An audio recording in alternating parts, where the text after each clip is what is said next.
तर रोज रोज टिफिनला काय करायचं टेन्शनच असतो. मग काय कधीतरी भाजी नसेल किंवा अगदी सुचत नसेल तर अशी उभी आडवी तुम्ही जशी पाहिजे तशी कुठल्याही शेपमध्ये बटाटा कापायचं.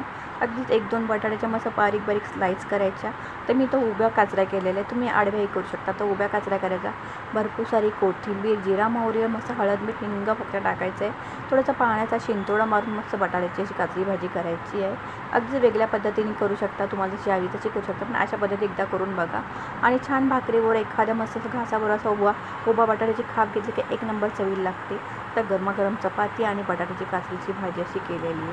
छानपैकी झालेलं आहे टिफिनला. आजचा टिफिनची आयडिया आवडल्यास लाईक शेअर सबस्क्राईब करायला विसरायचं नाही. आता ही बघा भाजी साधी सिंपल आहे. अगदी दोन बटाटे, 1 बटाटा तुम्ही करू शकता. अगदी 4-5 बटाटे करू शकता. भरपूर जेवणासाठी पाहिजे असेल तर चपाती भाकरीबरोबर भातावर कशावरही भाजी करू शकता. आवडल्यास लाईक शेअर सबस्क्राईब करायला विसरायचं नाही. आजची आयडिया कशा वाटली ती नक्कीच कमेंटमध्ये सांगा. चला तर मस्त की टिफिनसाठी चपात्या तयार झालेले आहेत. गरमागरम चपाती आणि बटाट्याची काचरी भाजी तयार झाली. पुन्हा भेटूया नवीन व्हिडिओच्या मध्ये. चला तोपर्यंत बाय बाय.